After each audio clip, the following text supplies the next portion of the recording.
နန်း friend တွေအားလုံးပဲမင်္ဂလာပါရှင်နန်းကတော့ studio တည်တံ့ရှင်နန်းပြေဆုံးဖြစ်ပါတယ်ဒီနေ့နန်းသမ္မတရုပ်ရှင်ကိုရောက်နေပါတယ် new online ရုပ်ရှင်ကားကြီးရဲ့ press show ကိုလာရောက်ပွဲတက်ခြင်းဖြစ်ပါတယ်နန်းကိုဖိတ်ကြားပေးတဲ့ The Refrain Production နဲ့ဦးကြည်ဝင်းအားကျေးဇူးများတင်ပါတယ်ရှင်ဒီကားလေးကတော့ဟာတာကားကြိုက်တဲ့နန်းရဲ့ friend တွေအတွက်ရီမောစေရမယ့်ကားလေးဖြစ်ပါတယ်ဒီကားမှာပါဝင်တဲ့အမှုပညာရှင်တွေကတော့ Academy နေဝင်း Academy စိုးမြတ်သူစာ Academy ချူလီတိုင်ရွန်နော်ဖောအေထာဥခင်လိုင်တို့နဲ့တကွာအမှုပညာရှင်ပေါင်းများစွာပါဝင်ပါတယ်ဒီကားကိုဇန်နဝါရီလ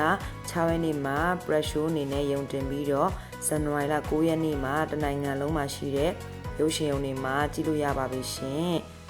ဒီမောချင်တဲ့နန်းရဲ့ friend တွေအားလုံးတွားရောက်ကြည့်ရှုဖို့နန်းကတော့ဖိတ်ခေါ်ရင်းနဲ့အားလုံးပဲကျေးဇူးများတင်ပါတယ်နန်းရဲ့ blog လေးကိုအဆုံးထိပြီးအောင်ကြည့်ပေးရတဲ့အတွက် thank you ပါ